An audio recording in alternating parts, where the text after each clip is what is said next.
Seigneur est ma lumière et mon salut. De qui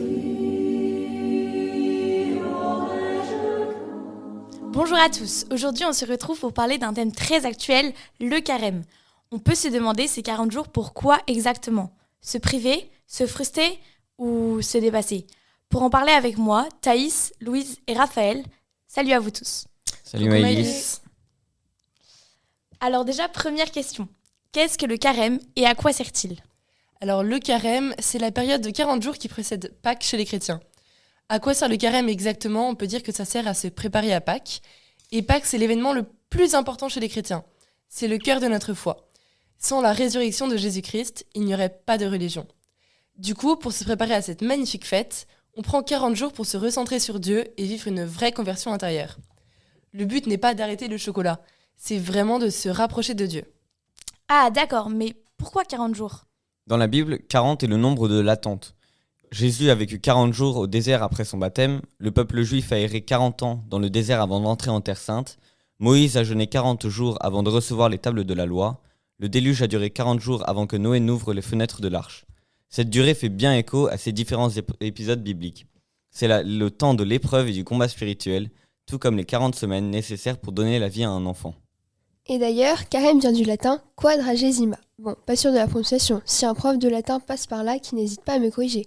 Et quadragesima, ça veut dire 40e jour. Est-ce que vous pouvez nous expliquer un peu le déroulement du carême? Oui, bien sûr. Ce temps commence par le mercredi des cendres, qui était le premier mercredi des vacances, et est rythmé par 6 dimanches qui ne sont pas comptés dans les 40 jours. Ça fait une petite pause par semaine. En fait, le dimanche ne compte pas parce que c'est le jour de la résurrection. Chaque dimanche, c'est déjà une petite Pâque, et on célèbre la résurrection de Jésus. Donc, même en plein carême, le dimanche reste un jour de joie, et on ne jeûne pas comme les autres jours. Le dernier dimanche, celui des Rameaux, marque l'entrée de Jésus à Jérusalem et le début de la Semaine Sainte, qui s'achève avec le Jeudi Saint où on fête le dernier repas de Jésus avec ses disciples, le Vendredi Saint où on se souvient de la Passion et donc de la mort de Jésus, et elle se finit bien sûr par le dimanche de Pâques, dimanche très festif où on célèbre la résurrection de Jésus. Ok, trop bien. On m'avait dit que le carême reposait sur 3 piliers. Lesquels sont-ils? L'aumône, la prière et le jeûne. Et du coup, c'est quoi l'aumône? L'aumône, c'est donner aux autres ce dont ils ont besoin, que ce soit de l'argent, du temps, de l'attention ou de l'aide.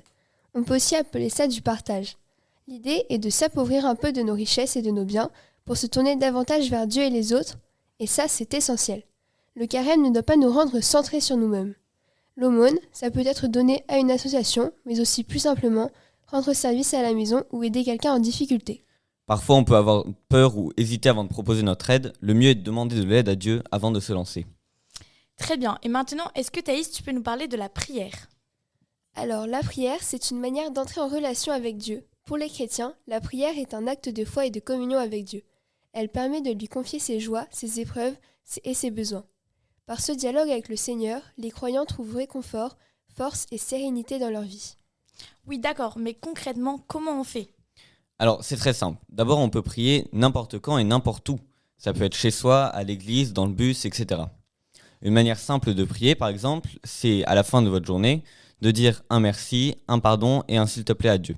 Ça pourrait être notre effort, ne jamais nous coucher le soir sans avoir parlé à Dieu. Le plus important, c'est de se dire que ce n'est pas une compétition à la performance. Jésus dit que ce n'est pas la longueur de la prière qui compte, mais sa sincérité. On peut aussi utiliser des prières déjà faites pour s'adresser à Dieu, comme le Notre Père ou le Je vous salue Marie. Comme le dit l'Évangile, ferme ta porte, ton Père qui voit dans le secret te le revaudra.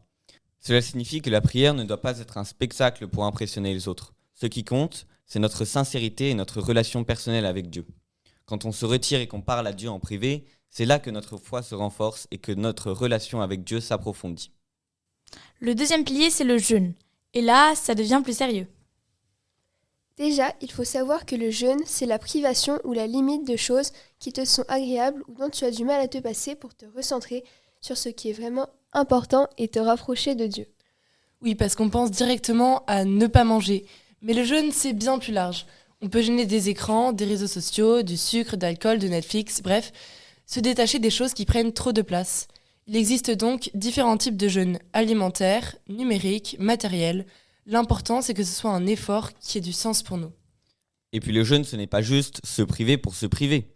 Il peut nous aider à nous libérer de certaines petites addictions et affermir notre volonté pour être plus capable de renoncer au mal et choisir le bien. Cette année, le pape Léon XIV nous invite à jeûner de paroles qui heurtent ou blessent notre prochain. Et puis les efforts que tu feras ont pour but de te rapprocher de Dieu, pas d'en tirer une gloire. Et on a aussi beaucoup tendance à imaginer qu'on va arrêter une mauvaise habitude d'un coup.